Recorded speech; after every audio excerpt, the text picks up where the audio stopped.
Purple Daily is daily Vikings entertainment. We just want the Vikings to win a Super Bowl before we die. I will ride with this group. Seriously, man. Please. And away we go. All right, Purple Daily on draft every Monday right here on the Purple Daily YouTube channel and podcast feed. Tyler Fornes, Miles Gorham, Declan Goff here to take you around what the Vikings have been doing from a draft perspective, and we kind of take that and push it out throughout every once a week, every year here on, or every week throughout the 52 weeks a year, I should say, here on Purple Daily. We're going to talk wide receiver 3 options. We're going to talk internal options. If you missed it, Judd gave some free agent options and started it with wide receiver 3 options that the Vikings could bring in. I'll throw those names also by these guys here in just a bit. But hit the like button, hit the subscribe button. This is Purple Daily on Draft. We're here every Monday right here on the Purple Daily YouTube channel. We're like a month away or so, month away from training camp. So we're in June, baby. This is where we really dive deep into some football related topics, whether it's with the draft or just the Vikings as a whole. So one conversation that has still lingered is obviously what are the Vikings going to do at wide receiver 3? So let's look at the internal options here, fellas, and let's give a ranking. We don't have to do every single wide receiver on this options, and I am taking off obviously JJ and Jordan Addison because that's 1 and 2. But let's look at the wide receiver 3 options. It feels like, and Kevin O'Connell has talked about it, he would like to have Jalen Nailor take this opportunity and run with it, but Jalen has not been able to stay on the field. Brandon Powell is another guy. I'll throw one out here, and I think we talked about this guy right after the draft, or right after maybe rookie minicamp. Thayer Thomas, a guy who was around here last year too from NC State. Where do we want to start here? Who has Forno, in your opinion, who has the best chances of grabbing the wide receiver 3 position and taking it and being the wide receiver 3 in week 1 against the Giants? I'm gonna reframe it just a little bit. I think the most likely is Brandon Powell because Nailor can't stay on the field. And if he can't stay on the field, I can't remember who the quote was, but you can't win the game from the tub. You can't win the game in the trainer's room. You can't do anything. Mike Zimmer said you can't make the team. Can't make the team from the tub. Is that what it was? Something like that. Yeah, that's like all the time too. And now it's like I'm pissed. Can't make the club from the tub. That's what it can't make the club from the tub. There it is. So I don't even think Nailor's going to end up making the team because I think he's just going to over frustrate this front office because he can't stay on the field. He can't practice. He got hurt the first day of practice last year during training camp, and then I don't think he practiced again for like 2 or 3 months. Like he's constantly off the field, and at a certain point you can be like, oh, like he got a concussion at one point. Well, that's not necessarily his fault, sure, but when stuff adds up, then what's the common denominator? It's you. It's your body, and your body is reacting negatively to all these different things and preventing you from getting out on the field. So Powell is the front runner for me. He's been the front runner since day one. He really performed well last year. He's got a really long rapport with Kevin O'Connell, and I wish he was a little bit bigger because he's 5'8", 5'9", and like $180, but he plays really well and he's shifty. And you can't do all of the 11 personnel stuff that we classically think with the McVay offense, but I think you can utilize him extremely effectively. And the best part with Powell is you're going to be able to trust that he's going to stay on the field, and that's just not something you've been able to do with Nailor at all. So Powell, Nailor, I think those two are obviously the most likely ones. Powell has familiarity here. I guess which one of those do you think, Miles, do you see being the wide receiver 3? Or is there another option here too that might could surprise in training camp somehow too? Well, I mean, they brought in Trent Sherfield, who I think is there to also be a special teams guy, which is a good thing. I mean, you need your backup guys to be able to play special teams, as we talked about last week. We won't get too deep in the weeds there, but I do think special teams impacts like the guys that make the roster, especially in like the wide receiver 3 through 6 or 5, however many they roster. But I think it's Brandon Powell to start. I mean, I think he played the most last year. He had an impact last year, and he's the guy that knows the offense, and he's been familiar with what Kevin O'Connell wants to do. I think the hard part with Powell is his ability to play from the outside because of size and just like his strengths. He's a slot receiver. The things you want him to do work best from the slot. But unfortunately, you also want to move Addison and Jefferson around. And those guys can't just stick to one spot and just go. Like, yes, Justin Jefferson could technically play X full-time, but you don't want that. You want Justin Jefferson moving all over the field so you can get him into mismatches and get him the ball. That's the point of what Kevin O'Connell wants to do. That's the primary driver of this offense, is working through Justin Jefferson. And then I would say Addison in the run game right after that. Obviously, TJ Hawkinson when he's healthy. But so you can't just put Jefferson at X and say, all right, Jefferson, we're just going to have you play here. Kind of like what they did with Diggs in like 19. Like that was always a struggle for me, is like putting one guy in one spot. He's your best receiver. You got to move him around the formation, get him involved, which we know Kevin O'Connell does with Jefferson. So you need another guy that can win on the outside. And I know Addison can, but they kind of interchange with their like in-out ability. But you need another guy that can win from the outside, which they haven't really proven to do. And I think that's why guys like Jalen Nailor are really like, they're excited about him, even though he can't stay healthy. He's a downfield threat. He's a little bit of a bigger body guy than what they currently have with Powell. Trent Sherfield is a little bit too, but I'm not sure how confident I am about like his ability to be a consistent like down to down player at receiver. So that, yeah, they don't have that another guy to truly like win on the outside and win downfield in one-on-one matchups, which you're going to get as that third receiver in this offense because you have Addison and Jefferson. You're going to see a lot of single coverage, but it's going to be more on the outside, and you need those guys to win consistently from the outside and be able to stretch the field vertically. And they don't really kind of have that guy unless Jalen Nailor can stay healthy and take it. So it's really hard. Like, that's why I was saying in the offseason, they really should have addressed it a little bit more with true competition, but they didn't.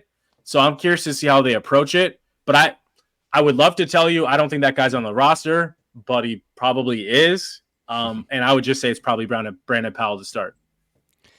So when you look at the rookie UDFAs they brought in, I believe Jay-Sean Jones from Maryland is one of them. Did they give him like 100, 200,000 guaranteed? 25,000. That's what it was. Wow. I knew it was quite a bit. Yeah. Okay. That's basically a practice squad spot. So right. Like a guaranteed a practice squad spot. Yeah. It also means nothing if you're on the practice squad. So, yep.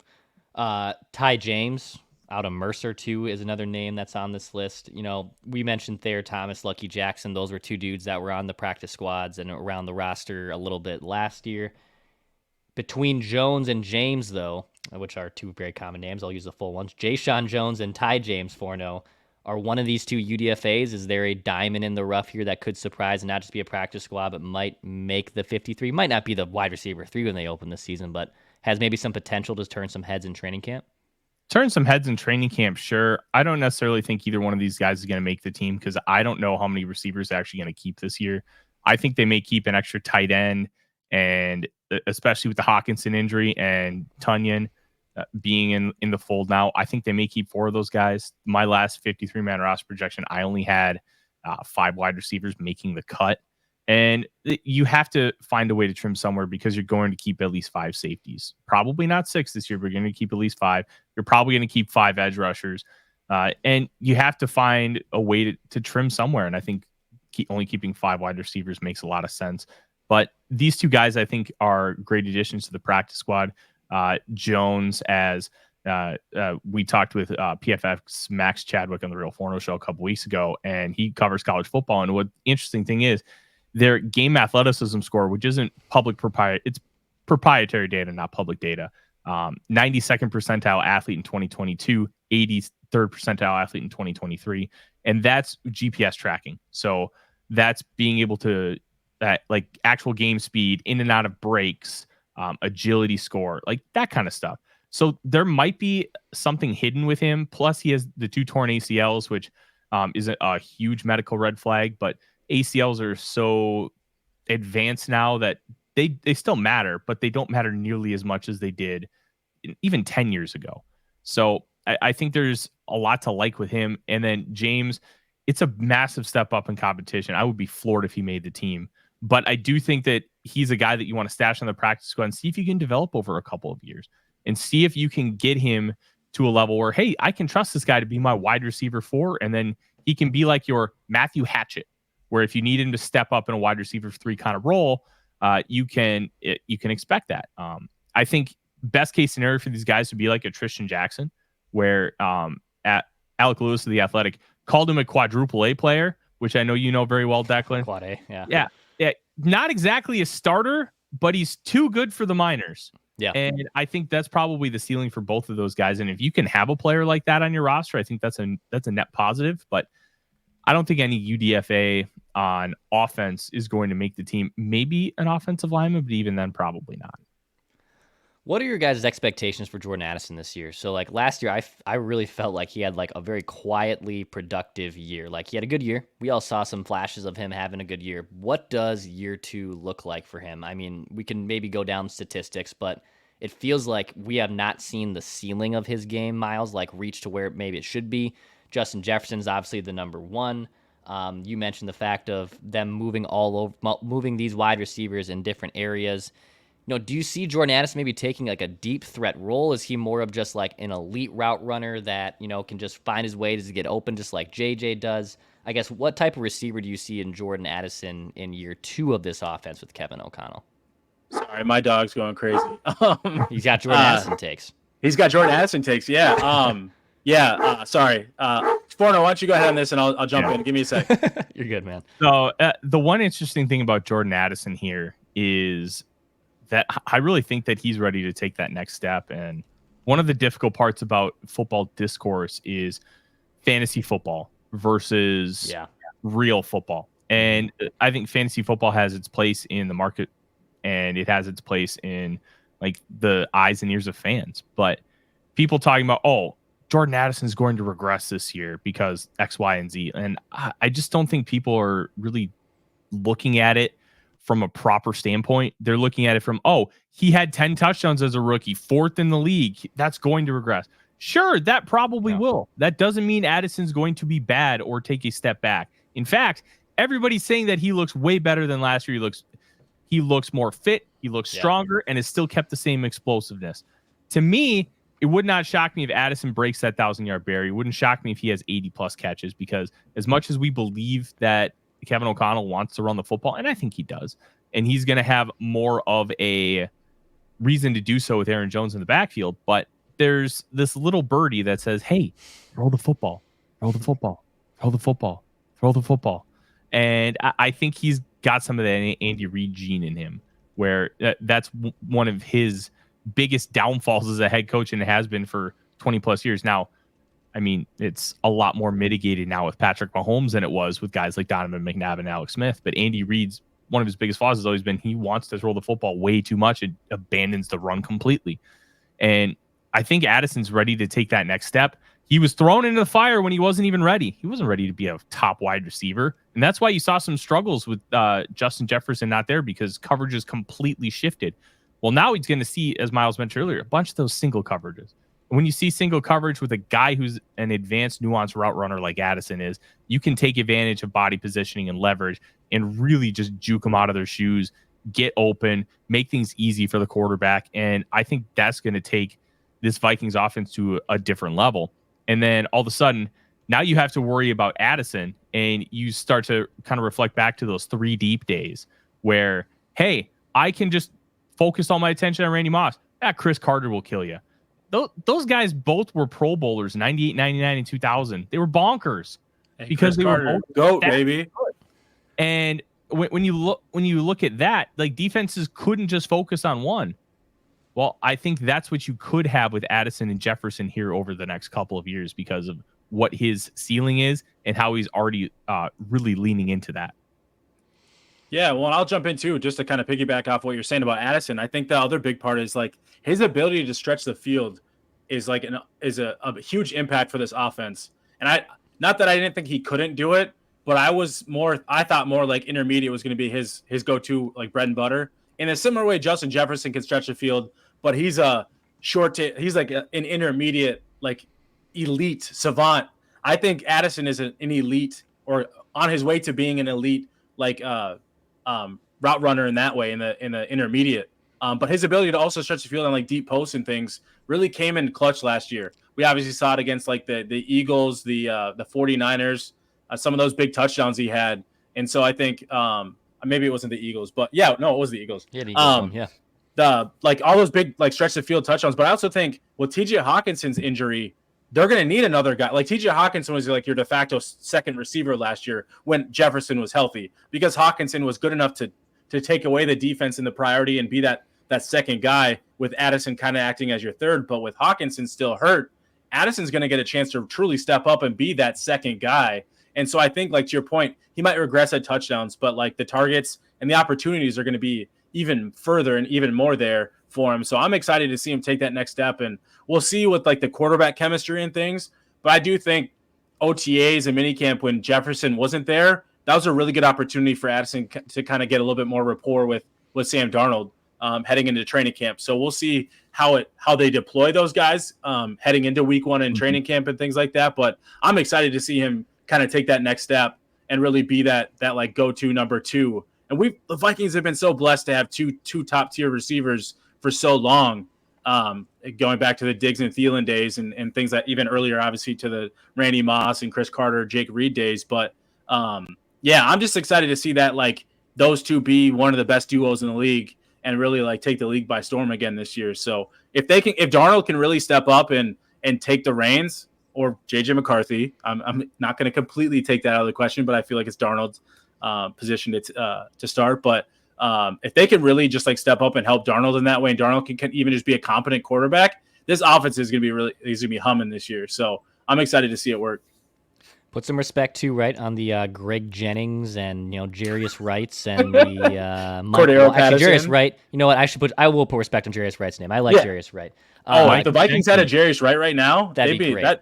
That'd be great. Yeah, they could really use one. How often did they find him for a 3rd and 4 completion for a first down, dude? He was just Mr. First Down. You need 4 yards, I'll get you 6, and I'll find an open spot in the defense every single time. Him in that 2012 season as a rookie, too, with Christian Ponder and Adrian Peterson going crazy, he stepped up in a big way as a rookie. So I like Jarius Wright. He was definitely built himself into a good like 3rd down receiver. Looking at the options, so Judd gave a few of these. I feel like Michael Thomas is probably the best option. Like, is Michael Thomas worth kicking the tires on, bringing him in as a wide receiver? I mean, I think he'd be open. He'll probably be open to anyone who's probably going to give him the money he's looking for or the opportunity he's looking for. But does Michael Thomas fit these plans for now? Like, if he were to sign a free agent contract with the Vikings? There's so many layers to it. We talked about it on Purple Access this past weekend. You have to answer a couple questions. One, is he even healthy enough to play football? And I think it's a real question, because just over the last few years, he has played incredibly sporadically after having one of the best starts to a career for a wide receiver ever. And I believe, as we mentioned pre-show, he was Offensive Player of the Year in 2019. Just bonkers good. And he was one of the reasons why the Saints were able to make that comeback in the Minneapolis Miracle game. Like, Thomas... Look, we can talk about him being slant boy, and I think that's just one of the funniest things ever because, well, it was partially true, but he was more than that. And if his ankle's fully healed and he's ready to come back and play, I think giving him a minimum deal just absolutely loaded with incentives would be a very smart play for the Vikings, because you can add another element to your game that the Vikings just don't have, and that's size. He's 6'2", 215, 220 pounds. And he's a physical, imposing force, and he can block. He can give you seals in the running game, and he can play bully ball with cornerbacks. Like, Jefferson and Addison just don't give you that type of ability. And you always talk about wanting a basketball team in your wide receiver room. And if you don't have a guy with size, well, you should probably try and find one. And if the Vikings can strike gold with a guy like Thomas on an incentive-laden deal, that'd be great. Now, will he want to take an incentive-laden deal? Well, there's a chance that answer is no, because he's still on the market. And because he's still on the market, he also may never want to play football again because of his injuries. Like, there's layers to the whole discussion. Absolutely worth kicking the tires on if you can sign him on a vet minimum deal. Yeah, he, in 2018-19, was probably the best wide receiver in the NFL, at least by the end of 2019 was. I mean, being the Offensive Player of the Year. And the run blocking. I know Judd, I think, brought this up too. Like, you got to have some of these guys that can run block. Like, it's not just having, Hunter Renfro's out there, but I think he's like legitimately one of the worst run blocking wide receivers in the entire NFL. And as much as KOC claims he's going to run the ball, they do need obviously people in space and people on the team that can block potential run plays too. So, I mean, yeah, I would be excited. It would definitely, the only thing that like not scares me is just Thomas, but the Vikings have done this the last a handful of off seasons where they've brought in just kind of random wide receiver threes. Remember when they brought in like Kendall Wright and then he doesn't make the team? They brought in D.D. Westbrook to be kind of their punt returner and also wide receiver 3, and he was okay. Now, Michael Thomas, definitely a bigger and better name at its peak than those guys were. But, I mean, I don't know, Miles. If he wants to sign here and maybe an incentive-laced deal, I think you'd sign up for it if he's healthy. Yeah, kind of like how Forno was talking about building a basketball team. I love the idea. I love interchangeability. I love guys that can work inside and out.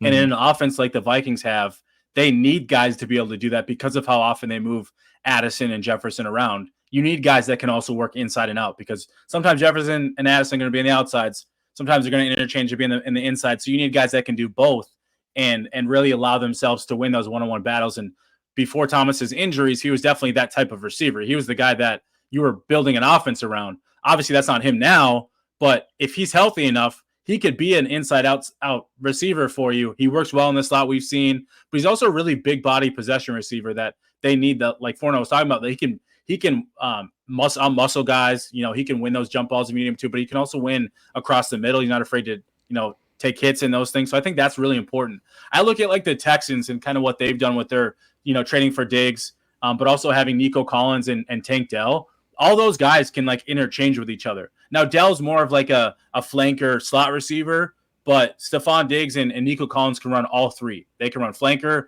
X, and slot. So like when you have guys that can kind of interchange, it just allows you to be even more multiple on offense because you don't have a weakness anywhere. And so I think that's the type of thing you would love out of like a third receiver. That guy doesn't have to be to the level of like a Tank Dell, but you need that guy to really be someone that can win one-on-one matchups, but also like be able to move around all around the formation and win multiple routes in one-on-one situations. And I think they just don't have that third guy to do that. Like, I don't know, like maybe they do make like a low-level trade though come training camp because they realize that that's the situation. Like I was looking at the Texans roster, maybe Noah Brown's a guy like that. He has that. He's a bigger body guy. He did well in Dallas. He did well for the Texans last year. He's super cheap. And they have a lot of receivers. The Texans even traded for Ben Skoranek, who I thought was going to be a Minnesota Viking when we had heard the rumors that the Rams were going to let him go. And then all of a sudden the Texans made a trade. But like those types of guys, I could see really the Vikings trying to make like a low level trade for to kind of bolster that position up, which I would love them to do, whether it's before training camp or during cut downs and that type of stuff. I wouldn't mind seeing like a low level trade that we've seen them do the last few years just to kind of bolster that depth a little bit more. Unless somebody get like a Jalen Nailor or something really steps up, but like I'm kind of not expecting that. So I'd rather have build yourself a scenario where you can go grab somebody for cheap. If it's not Michael Thomas or a Hunter Renfrow like we talked about. Absolutely. Hit the like button, subscribe button. This is Purple Daily on Draft. I want your guys' opinions on this piece from Seth Walder of ESPN. And I know Seth isn't the only one to kind of question what the Vikings have done this offseason. So there was offseason grading, and he gave the Vikings a C-. I got a lot of those in school, so I know exactly what C- work looks like. He kind of ranked things as biggest move I liked, and then move I disliked. He said the biggest move, drafting J.J. McCarthy. The move he liked the most, signing Jonathan Grenard. And the most he disliked was trading up twice to draft Dallas Turner. C-. Like, I know these are national guys. They aren't plugged in. He's probably also making maybe assumptions about a lot of other teams if he's not obviously involved with, in the intricacies of what's going on with each team. Is C- a bit harsh for what the Vikings have done this year, Forno, or is that actually about right? No, it's harsh. And I just think it goes back to what you said. It's just a lack of understanding what the Vikings are trying to do, how they're trying to reformat this team, and the process in which they're trying to do it. It's just very frustrating to see it because, obviously I'm ingrained every day. It's my full-time job to cover this team. And when you look at some of the things that are criticized by Walder, it's just, it's frustrating because the Vikings did not trade up twice to go get Dallas Turner. They traded up to get extra capital to move up for a quarterback. Now, can you criticize them for making that move when they misunderstood the market? Absolutely. I think that's a very fair critique point. But you can't use that to say, oh, they trade up twice for Dallas Turner because that's incredibly obtuse. They did not trade up twice for Dallas Turner. They already had the pick. They had it for over a month. And then they saw, we see the top 10 consensus board player available at 17. We're going to make the jump up to go get him. If you want to criticize that individual trade saying, they gave up too much. Okay. I think we can have a conversation there. And while I kind of disagree after all of my own research, you're getting the 9th overall player at 17. Like, that's a good value, even if you maybe give up a little bit extra with the historical charts, because to go up to 9 to get that player would have cost you a first round pick. So there are levels to it, but it's also just leaning in on your own metrics, in my opinion, that are flawed. I think the pass rush and run stop win rates for ESPN are a flawed metric, both of them.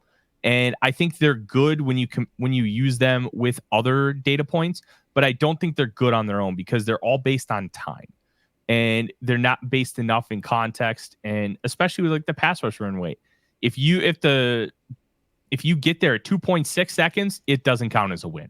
It has to be 2.5 or less. Like, to me, that doesn't allow the context of the play. It doesn't allow the context of the game. And I think it's flawed. And then you take a look at what he said about the compensatory picks. Like, the idea that they lost a 3rd round pick by signing Shaq Griffin. The Vikings themselves refuted it through their beat reporters, saying that their projections had them only getting 1 3rd round compensatory pick. Why? Jonathan Grenard plays 90% of snaps like Danielle Hunter did last year, and DJ Wanham was on track before he got hurt. Then he's going to bump up to a 3rd round compensatory pick, and that's going to cancel out. So to me, what did they say? They lost a 7th with Shaq Griffin? Is that what their projection said? That would have been what they said. Yeah. So if you lost a 7th, I'll take a starting level corner and lose out on a 7th round compensatory pick, which would be like 247.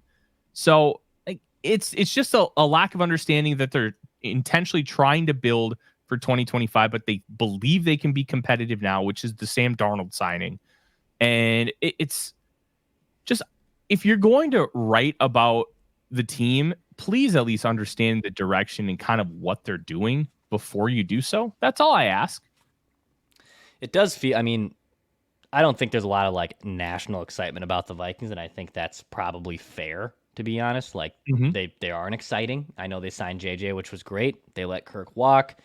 They have Sam Darnold here. Not a lot of sexy appeal. JJ McCarthy, great, but everyone kind of knows there's a succession plan. It's not drafting number 1. The guy's going to start week 1. But I don't know. I think there's a probably better team in the Vegas win total of, it's been flirting between 6.5, 7.5. I think there's probably a 8-win team in there, but I think it is a little harsh. Like, for them to give, for example, like he gave the Patriots an A- for their offseason work. Do you think the Patriots, this is like, let's put ourselves in his shoes here. Do you think the Patriots, who like we don't have a whole lot of understanding of, but like we've seen what they've been able to do from afar, do you think they've done A- work this offseason? Like, I think the Patriots are going to be awful next year. And maybe that's part of the long-term plan. But I was going to say, I think it's okay for the Patriots to be bad this year. They don't have like that strong of a roster. They're in a stage where they're rebuilding and whatnot, and they got their future quarterback, all those things. But if we're talking about like future output, like not just 2024, but like how you're building out your future over the next few years, I don't see how the Patriots are like significantly above what the Vikings. I think the Vikings overall had a better offseason. Because I think they have more foundational pieces to build with than what the Patriots have. But I an A- just for what? Like, taking Drake May, which is fine. Like, good for them. They were bad enough to get the 3rd overall pick, got a high upside quarterback that they feel in Drake May.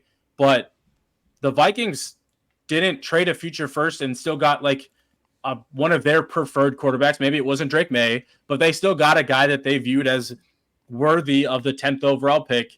And then they still found a way to keep their future first and got a high upside edge rusher. But they also, like, I can understand criticizing the Dallas Turner overall scenario. I get that. Like, I'm not even like opposed to like saying it couldn't be a negative because if you spent a lot. And I agree with you, Forn. I don't think it's just a 1-for-1 trade. I think it's an entire build out of how you look at the process of acquiring the 23rd overall pick and then moving up again. So they didn't just make that Dallas Turner move of like, all of those picks for Dallas Turner. But I understand like the impact of it overall. But at the end of the day, like let's look at all of the things that the Vikings did this offseason. They replaced Danielle Hunter with 3 edge rushers, 3 good edge rushers. They got Andrew Van Ginkel for what, $10 million a year over 2 years, $10 million a year over 2 years or whatever that is. They got Jonathan Grenard, who was arguably the second or third best edge rusher in the free agent class, under $20 million a year. And they also got Dallas Turner, who was viewed as arguably, if not the best, one of the best defensive players in this draft. They got those guys to replace basically one player. And I think that output is going to be better than just what one person in Danielle Hunter would have done. And that in itself, to me, is a positive. That's an A. I didn't expect them to be able to replace Danielle Hunter the way they did. Get their future quarterback, move on from an aging, expensive, hurt quarterback in Kirk Cousins. However you feel about Kirk Cousins, I think it was the right move to move on. Get cheaper with Sam Darnold, $10 million for a bridge, starting caliber quarterback. But then also to just be able to help bolster the rest of your roster with other free agent moves. Blake Cashman, you're building off of guys like Ivan Pace and those things. I just think they did a lot to improve their team for the long term. Extending Justin Jefferson, like what else do people want the Vikings to do this offseason? Like there wasn't really much else to me that they could have done to truly make this like a wow. Like wow is a strong word, but make it like a B to like A, like somewhere in that range. You give me a B to an A range for their offseason, I'm cool with it. Like, however you want to dissect it. I just C- is, I think that's too negative, and I'm more of I lean pessimistic. So like for me to say like I just don't think there was like anything to warrant it being that negative in my case in this case. And you know what's funny? He likes Jonathan Grenard more than Danielle Hunter, and the Vikings got him for $10 million, almost $10 million less. Yeah, Man, maybe not 10, a little less than that, but still 5 average annual value less. But I think Grenard fits better in this defense than Hunter did. I do too. Quick get off, and that's not a slight on Hunter. It's just hey, this is how we want to play, and Hunter just didn't quite fit the bill, even though he was still great. Hunter's more of a hand in the dirt 4-3 DN, and there's nothing wrong with that. He's just so athletic that he can also produce in a 3-4. But like he's best when his hand is in the dirt and he can play more in the line of scrimmage and not asking him to run the flats and stuff like that on coverage. Not that he can't do it. That Miles, it's more about the get off on the ball. Hunter's get off kind of stinks, and Jonathan Grenard's is great. Like, and Flores wants his like quick to the QB. Yeah, Everson Griffin would have fit better probably too, just because of his get off. Yeah, I got you. Yeah, I think it's a little harsh. I mean, I know this season kind of feels a little in the spirit of unknown because we just don't know what's going to happen for the first time. I know we brought up the fact of when the Kirk Cousins era came to an end, like you just kind of knew every game with Kirk was always going to be close and competitive and all that stuff. And now we're entering a Sam Darnold area. And is J.J. McCarthy ever going to play? When will he play? Will Sam Darnold ball out and be Case Keenum? Like, there's a lot of variances here that could certainly happen. And we're excited to talk about it on Purple Daily on Draft every Monday, right here on the Purple Daily YouTube channel and podcast feeds. Appreciate everyone liking and watching this video and podcast. We'll be talking at you next week.